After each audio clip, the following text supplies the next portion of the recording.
Muito obrigado, Mário. É um grande prazer apresentar essa palestra de encerramento no Congresso do Círculo. Como estamos em um número um pouco reduzido de público, né, no final das atividades, o que é natural, vou fazer essa palestra como uma conversa. Né? Assim, vou abrindo também para debate ao longo da palestra, né, se for o caso, e a gente pode tratar desse tema de uma forma mais dialógica, né, dialogal, né, com um diálogo entre nós que estamos aqui na sala. Né. O tema é a história do pensamento linguístico no Brasil. É específico vinculado à disciplina de historiografia da linguística que analisa o conceito de história do pensamento, né, que é uma tradução do conceito francês de Roux, que é idée linguistique, né, ou do inglês Linguistic Thought, de Pierre Swigers, né, Conrad Körner, que são pesquisadores da França, da Bélgica e da Alemanha que pesquisam esse tipo de tema, né, que é a história do pensamento linguístico. No caso, nós trabalhamos com a história do pensamento linguístico no contexto brasileiro. Quer dizer, vamos trabalhar como o pensamento linguístico se desenvolve no Brasil desde o período missionário, né, que é o período inicial do início da história do Brasil, quando o Brasil ainda era colônia América Portuguesa no século XVI, isso vai englobar a obra de Anchieta, e nós trabalhamos a história do pensamento linguístico até os dias de hoje. Então isso vai passando por uma longa tradição pela história da gramática, pela história do ensino de línguas, né, e como que esse pensamento linguístico vai mudando ao longo dos séculos até chegar na nossa época. A nossa época, o pensamento linguístico ele é vinculado à ciência, né, ele é vinculado à atividade dos linguistas e dos filólogos. Mas a gente vai ver, né, dentro da nossa pesquisa, como nós trabalhamos com o período colonial, o pensamento linguístico na época do Brasil colonial, na época do Brasil colônia, da América Portuguesa, era vinculado à formação dos missionários. Né? Então, os cursos de letras, né, da época colonial, principalmente do século XVI, eram vinculados às ordens religiosas, que era onde se estudava gramática e lógica, que eram as disciplinas, né, iniciais da nossa área de letras. Nós desenvolvemos na Universidade Federal Fluminense o projeto Regna Brasílica, América Portuguesa Quientista à luz da historiografia da linguística, né, que tem uma foto do campus da UF, do Gragoatá, onde está o nosso grupo de pesquisas também. Né, o projeto ele é desenvolvido no programa de pós-graduação em Estudos de Linguagem da UF, dentro do nosso grupo de pesquisas, que é o grupo Filologia, Línguas Clássicas e Línguas Formadoras da Cultura Nacional. Então, nós estudamos o latim, o português, o tupi e as línguas africanas do período colonial também, que foram gramatizadas, que tiveram uma gramática escrita, né, durante o século XVI, XVII, XVIII, né, enfim. Temos um site, filologia.uf.br, e a nossa fundamentação teórica é dentro da disciplina de historiografia da linguística, e hoje eu vou falar sobre uma linha de pesquisa dessa disciplina, que é a linguística missionária. A linguística desenvolvida pelos primeiros missionários na colônia que tentaram compreender as línguas indígenas. Né? Então a gente vai ter a gramática de Anchieta dessa época, que é uma gramática escrita, né, sobre a língua tupi, o tupi antigo, né, dos indígenas da cultura tupinambá, que eram os indígenas que foram catequizados no início do projeto colonial. Né? Então, os objetivos gerais do nosso projeto atualmente são organizar uma edição crítica da gramática de Anchieta, semidiplomática e interpretativa. Né?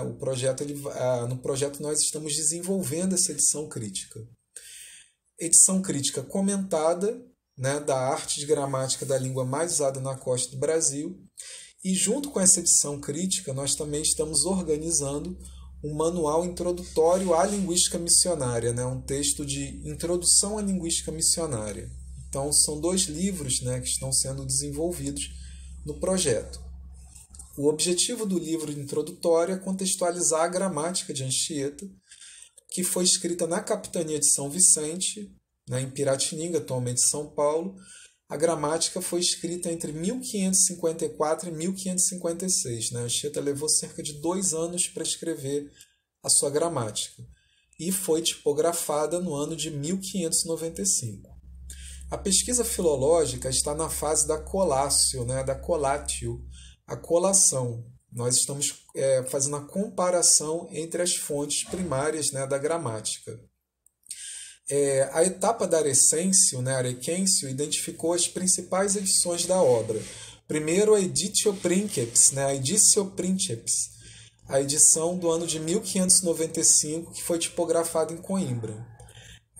A primeira edição dessa gramática ela é do século XVI e é a principal fonte, né, e só há uma edição da gramática da época de Anchieta. Além da gramática de 1595, há uma tradução alemã desenvolvida no século XIX, em 1874, né, já na época do Império, a pedido de Dom Pedro II, né, o Julius Platzmann, né, que era um naturalista alemão, ele editou a gramática de Anchieta e outras gramáticas da antiga América Espanhola, textos coloniais sobre línguas indígenas, e Julius Platzmann traduziu a gramática de Anchieta para o alemão em 1874, e é uma das fontes que nós temos também para investigar a gramática de Anchieta. A terceira edição que há, né, que a gente encontrou na Recensão, na Arecêncio, é a edição moderna, mais recente, né, de 1990, feita por Armando Cardoso, que foi o editor das obras completas de Anchieta. A edição de Cardoso apresenta uma tradução parcial e uma interpretativa, mas com alguns problemas, né, de interpretação da língua indígena. Além, né, no trabalho filológico, além das fontes primárias, além, por exemplo, da gramática do século XVI e da tradução para a língua alemã, nós temos como fontes secundárias os textos da área de tupinologia, da linguística histórica relacionada às línguas do grupo Tupi-Guarani. Para o trabalho metodológico de exegese hermenêutica, isto é, de interpretação crítica da gramática, fontes secundárias auxiliam a sua leitura comentada, né, para fazer a exegese do texto de Anchieta e a hermenêutica, a interpretação crítica da obra. Né? Então, nós utilizamos outras obras de Anchieta, dos Monumenta Anchietana, como as obras que vêm do manuscrito de Algorta, né, escritas em latim, o Teatro de Anchieta e as edições de Armando Cardoso. Também trabalhamos com o vocabulário na língua brasílica do século XVI, que é o primeiro léxico escrito no Brasil. É um léxico manuscrito, né, bem simples, que tem as palavras no tupi antigo e sua tradução para a língua portuguesa, né, para o vernáculo português.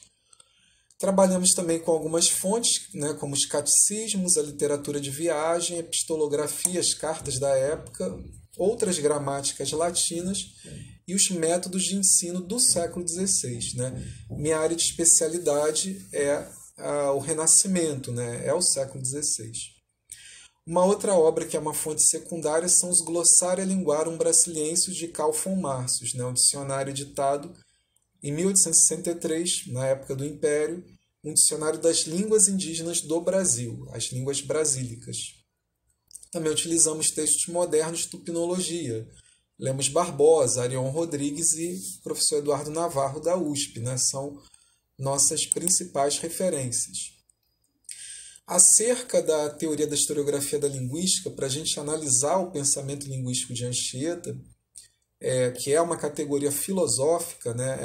A historiografia da linguística dialoga muito com a história do pensamento, com a filosofia, a estruturação da história do pensamento filosófico, do pensamento linguístico, né? Nós nos valemos desse aparato teórico crítico da historiografia da linguística, em que nós temos uma oposição entre historicismo e historicidade. Né? Por exemplo, a gente trabalha com a história do Brasil, a história da América Portuguesa, mas é uma história moderada.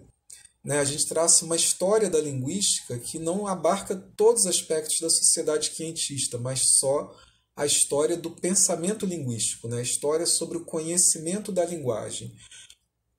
Praticamente o que nós descrevemos e analisamos em nossa interpretação era o que se conhecia sobre língua, gramática, sobre a linguagem no século XVI.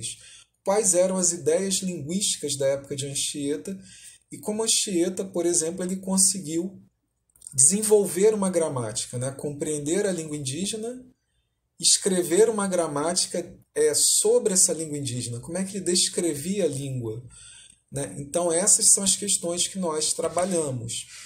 Dentro do nosso modelo teórico, para a historiografia da linguística no Brasil, para a história do pensamento linguístico no Brasil, nós vamos ter a divisão de 3 períodos, né? São 3 períodos para o desenvolvimento do pensamento linguístico, né? O período missionário, esse que a gente está vendo, né, na nossa palestra de hoje, né? É um dos temas de pesquisa do grupo. É o período missionário em que nós não tínhamos linguistas, filólogos, gramáticos, né? Período missionário que seria do século XVI até o século XVIII no Brasil, em que o perfil intelectual era formado por missionários, membros de ordens religiosas com formação em gramática e em filosofia escolástica, né? Em teologia escolástica, que eram os linguistas da época, né? Os missionários eram os intelectuais do Brasil do século XVI ao XVIII. A partir do século XVIII, começa o período secular na história do pensamento linguístico do Brasil, quando nós vamos ter os primeiros filósofos racionalistas e a gramática racionalista, né? Como a de Sotero dos Reis, por exemplo, né? E nós vamos ter a descrição da língua portuguesa, a tradição gramatical da língua portuguesa no Brasil a partir do século XIX. E, posteriormente, nós vamos ter no período científico, né, a partir de Júlio Ribeiro até os dias de hoje, a chegada dos métodos científicos para a descrição e ensino de línguas. Então, a partir de 1881, mais ou menos, né, até os dias de hoje, o perfil do desenvolvimento do pensamento linguístico é vinculado às figuras do filólogo e do linguista. Né? A filologia moderna chega ao Brasil mais ou menos nessa época também. Então, o que nós estamos vendo, né, o que nós estamos trabalhando, o período missionário de Anchieta é uma época completamente, um processo civilizatório completamente diferente do nosso. Né? Tanto que gramática, antes da época de Anchieta, na Idade Média, gramática era sinônimo de gramática do latim.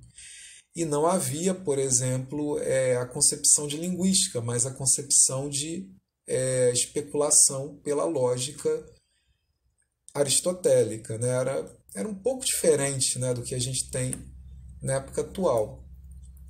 Né? Então, esses períodos missionários, seculares e científicos fazem parte do modelo teórico geral para a história do pensamento linguístico no Brasil. Né? Por exemplo, Matoso Câmara é um autor, né, do período científico, Sotero dos Reis do período secular e Anchieta do período missionário. O período missionário ele é subdividido no modelo teórico em 3 fases que são vinculadas à chegada de Anchieta ao Brasil. Uma primeira fase, entre 1500 e 1549, antes do humanismo, em que havia a presença de missionários franciscanos e intérpretes, né, entre os indígenas até a fundação do governo geral.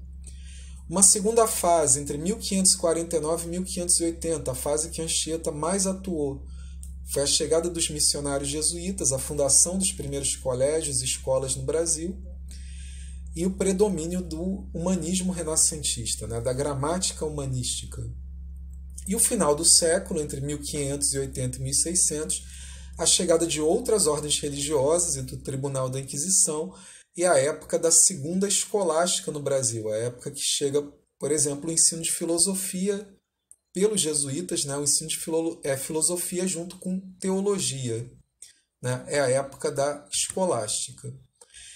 Né? Para a gente pensar em repertório, né? O repertório do pensamento de Anchieta, o que Anchieta teria como conhecimento linguístico na sua época, nós vamos pensar em 2 tipos de repertórios que havia. Né? O repertório da lógica especulativa, que era o repertório da escolástica, né, que era ensinado em latim, principalmente, derivado de Aristóteles e São Tomás de Aquino, e o repertório da gramática latina, da gramática humanística.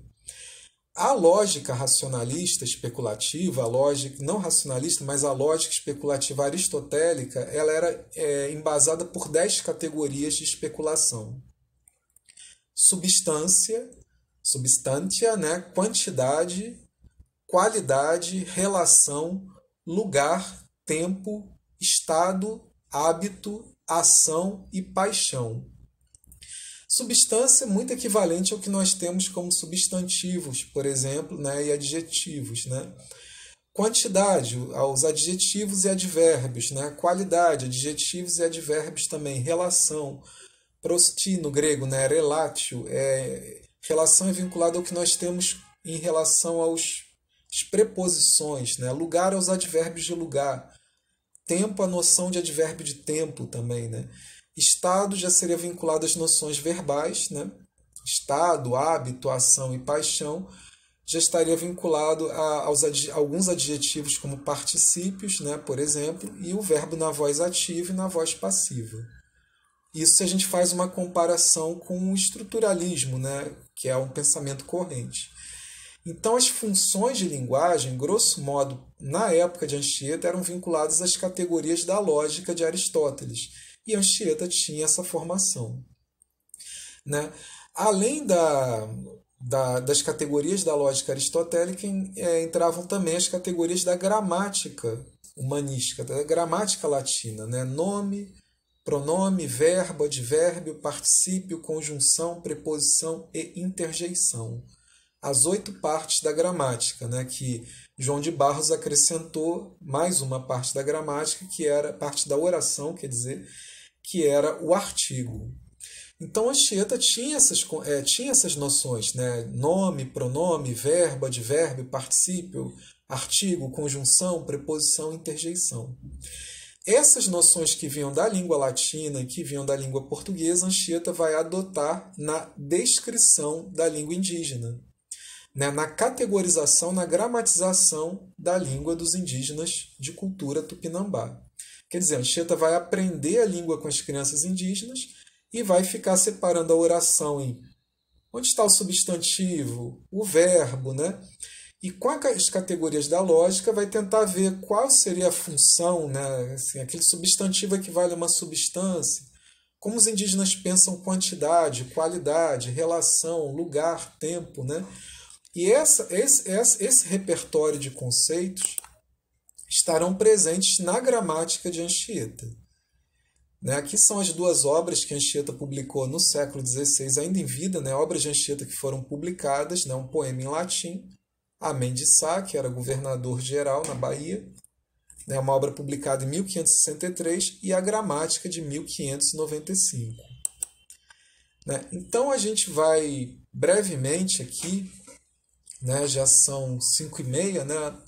Eu vou tentar ir até umas 5h50, mais ou menos, né? Mas a gente vai entrar agora numa segunda parte dessa palestra para demonstrar um exemplo da gramática de Anchieta e o exemplo do trabalho filológico com a fonte primária, né? A transcrição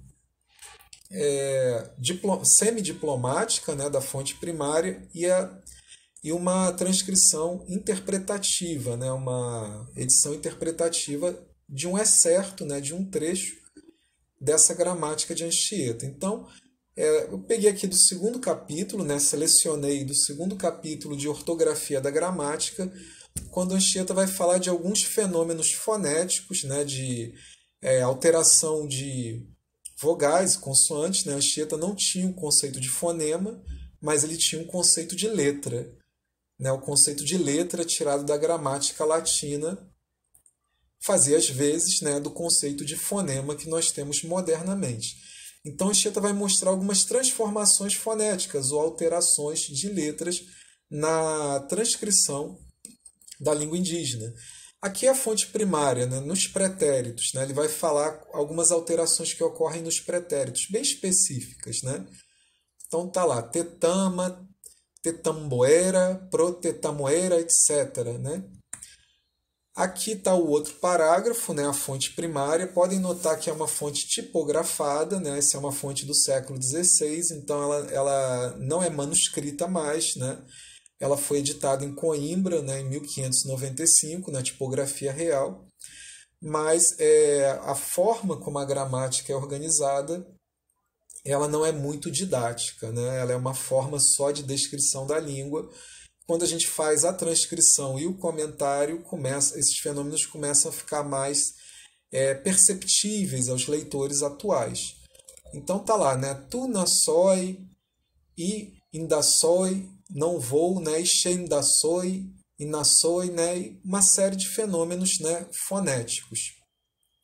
No meio da adição, mete-se D, post, N, é mais comum pronunciação ut.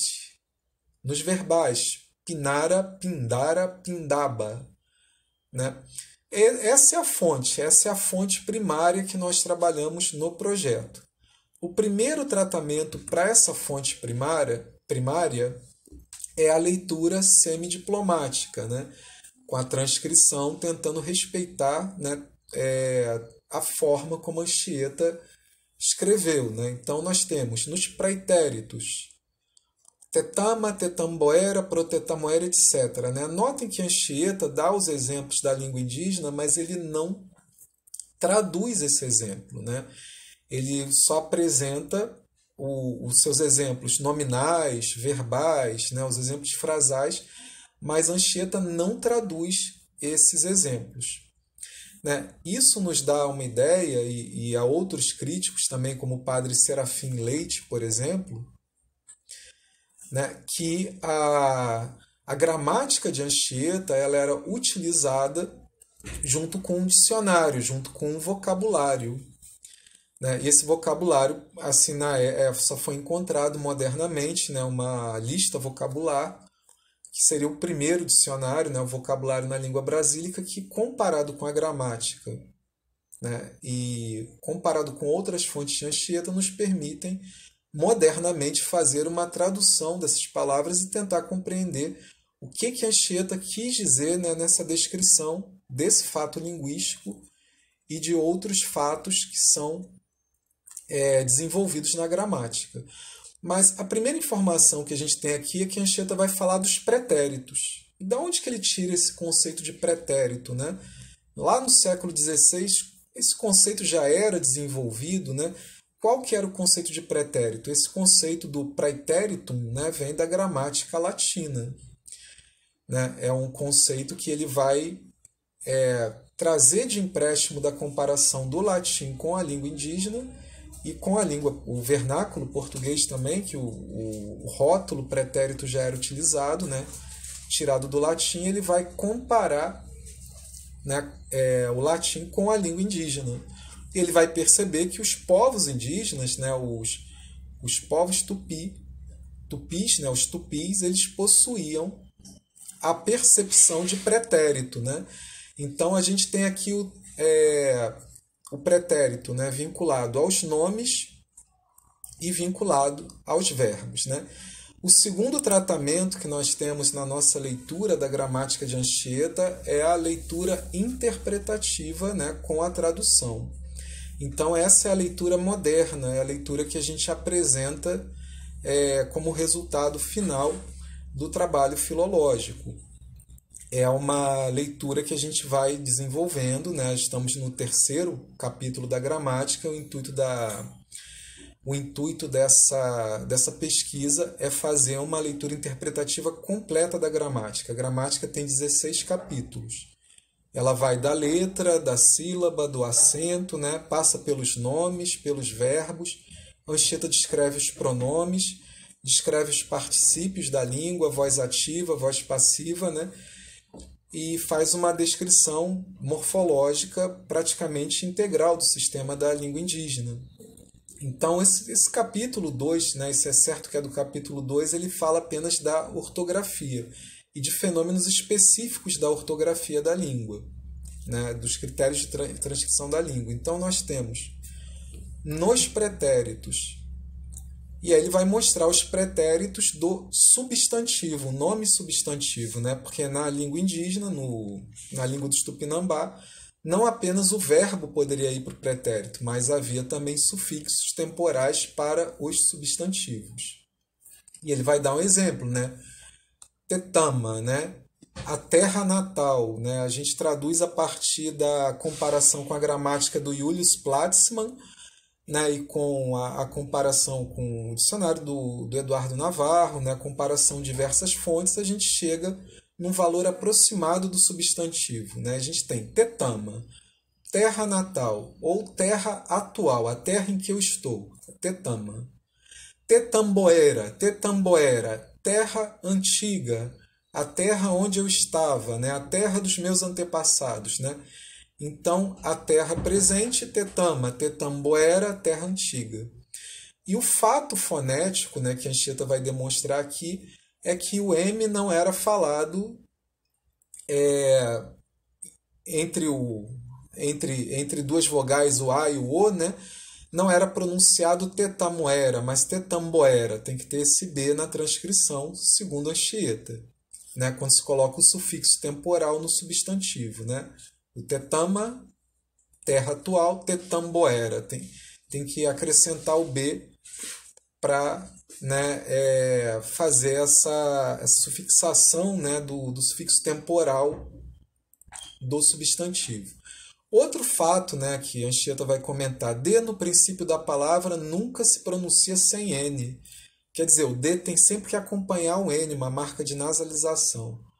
Antes, ou somente se pronuncia o N, tirando-se o D. Ele dá o exemplo, né? O pronome tu, você, indé, indé ou né. A língua bem gutural, né? Indé ou né. Tu, nassoi ou indassoi, eu não vou. Ixé, indassoi. Ou nassoi, e não ixé, dassoi, né? O D nunca podendo iniciar a palavra. É um fato fonético, é uma questão da organização do sistema linguístico, né? Da língua, né?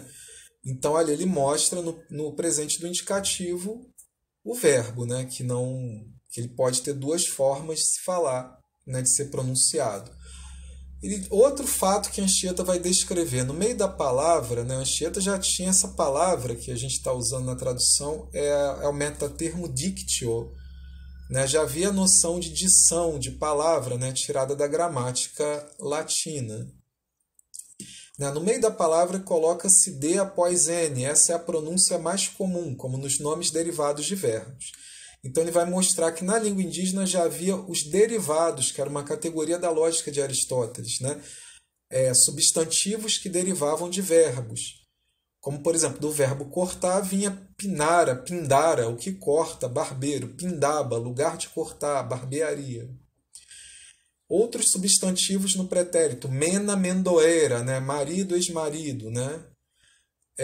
Nos verbos compostos com E no fim, como ayan, Ayanê ou Ayandê, né? Em nomes compostos, né? Ele vai mostrar aqui uma composição nominal da língua indígena, né? Que é a mana e ba, né? Que vai dar amandibá, amanibá, amana nuvem e ba fruta, né? Fruta da nuvem são os grãos de chuva, granizo, né? Saraiva, né? Então a gente tinha na língua indígena também essa forma de praticamente uma aglutinação, né, entre dois substantivos para formar um composto. Anchieta já tinha essa noção de substantivos compostos, também derivado, essa noção era derivada da lógica de Aristóteles, né, que duas substâncias podem formar um composto. E também a noção de derivado, né, que deriva de um substantivo que deriva em verbo, por exemplo, né? Quer dizer, verbos, né, que vão se transformar em substantivos. Né? Essas duas noções de derivação e composição que estão na gramática humanística, na gramática renascentista, vêm da lógica aristotélica. Ele dá outro exemplo aqui de composição. Mena e tuba, homem-pai, né, que é o sogro, menduba. Né? Essa transformação, a fonética que tem, né, do T passar a D. Né? Ele percebe a transformação do fonema, né, no composto. Esse é um exemplo da gramática. Pretendo não me alongar muito, porque a gramática de Anchieta apresenta muitos fatos linguísticos, né? Mas ali a gente já viu a técnica descritiva de Anchieta, que é fazer uma definição geral e depois apresentar um exemplo, né, por indução. Isso fazia parte do pensamento filosófico da época, né, que seria o pensamento comprovado pelo uso da razão, da lógica aristotélica, né, mas passando pela base teológica da obra de São Tomás de Aquino, né, mas havia uma base, né, da lógica no silogismo, no pensamento. Então Anchieta mostra um fato linguístico e comprova aquele fato com exemplo, né? A América Portuguesa quientista, o contexto em que Anchieta atuou, era um contexto, né, vinculado a duas correntes de pensamento, né? O humanismo renascentista, né, que a gente tem vinculado a Coimbra, e a segunda escolástica, que veio da Universidade de Salamanca, né? Isso estava na mentalidade dos missionários da época. Né? E nesse aspecto, para analisar o contexto intelectual, né, da formação dos missionários nessa época, a gente utiliza o conceito de história de hibridismo cultural. Né? O hibridismo que havia na recepção das ideias da Universidade de Salamanca, né, e do Real Colégio das Artes de Coimbra. Era um pensamento português e espanhol, né, ao mesmo tempo, que estava na formação dos missionários, um pensamento humanístico e escolástico. Né? A escolástica vinculada a Aristóteles, a lógica, e o humanismo vinculado à gramática, a gramática humanística do latim. Né? A obra de Nebrija, por exemplo, era vinculada à tradição de Salamanca, né? E a obra de Clenardos, Despaltérios, né? Enfim, outros gramáticos, era vinculada ao Real Colégio das Artes de Coimbra. Né? Então, os missionários tinham essa formação intelectual, assim como os administradores da colônia também. Né? Padre Manuel da Nóbrega veio de Salamanca, né? O Mendes Sá, que foi governador-geral, também veio de Salamanca. Aqui uma lista das principais gramáticas de latim da época de Anchieta, em Coimbra, né? Gramática de Clenardo, Jerônimo Cardoso, Despaltérios, Duarte Pinhel, Máximo de Souza, Estevão Cavaleiro. Né? No século XVI havia muitas gramáticas de latim em Portugal e elas faziam parte da educação desses missionários antes deles virem para a colônia. Né? Então Anchieta, por exemplo, ele teve muitos anos de aula de gramática de latim, de português, para ele poder conhecer a técnica descritiva, né, que ele emprega para descrever a língua indígena, a língua dos indígenas Tupinambá. Aqui um documento da época, a Ratio Studiorum, né, que era um documento de 1599, que organizava o sistema de escola dos jesuítas, né, sistema de escolas e colégios. Né. A Anchieta é anterior a essa época, né, mas esse documento vai organizar o ensino nos colégios jesuíticos na colônia.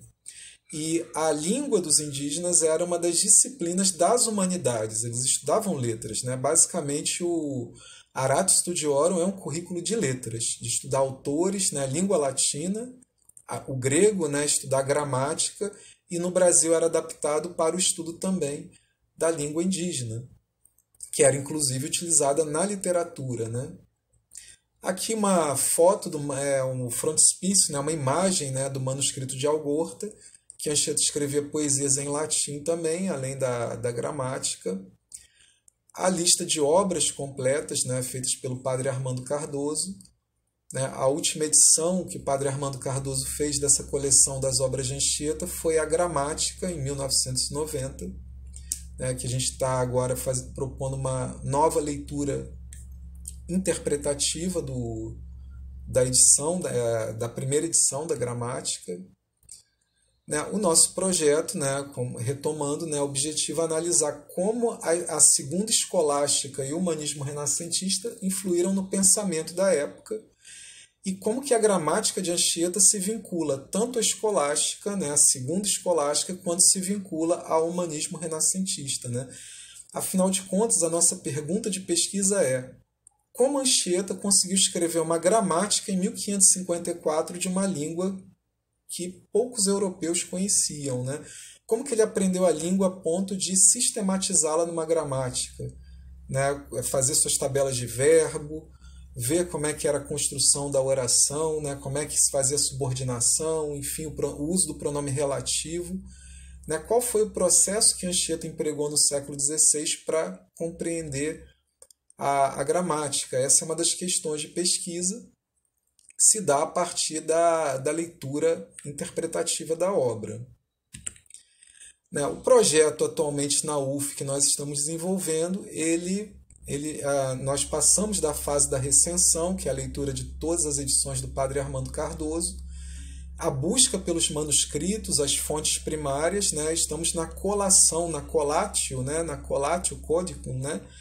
Na comparação entre a gramática, outras obras de Anchieta e a tradução de 1874 para o alemão. Né? Outra questão da nossa pesquisa também é justamente, né, fazer um levantamento da formação intelectual dessa época do século XVI, que é diferente, muito diferente da nossa época. Então agora nós estamos começando os estudos vinculados à segunda escolástica, né? Aos métodos da lógica de Aristóteles para descrição linguística. Né? Como que os filósofos, os teólogos da escolástica trabalhavam a questão do pensamento linguístico, da linguagem, né? Como que eles usavam as categorias da lógica para compreender o pensamento. Né? Então, nós estamos também nessa fase da pesquisa. Esse trabalho ele se desenvolve além da UF, né? No programa de pós-graduação da UF, nós também estamos trabalhando em conjunto com a Comissão de Historiografia da Linguística da Abralim e com o GT de Historiografia da Linguística Brasileira da ANPOL. Então, são também nesses grupos que nós vamos desenvolvendo a pesquisa, apresentando os resultados, né? Como está sendo também essa palestra que apresenta alguns resultados parciais, né? Que nós apresentamos hoje a transcrição de mais 4 parágrafos da obra falando sobre fenômenos fonéticos, né? Como que Anchieta percebia a época dele fenômenos fonéticos da língua indígena. Então, essa basicamente é a nossa apresentação. Né? Falei para o Mário que não ia me alongar muito, né? Tentar respeitar o nosso tempo, então dei uma corridinha aqui no final, mas basicamente essa é a pesquisa que nós estamos desenvolvendo na UF. Né? Então, encerro aqui a minha fala.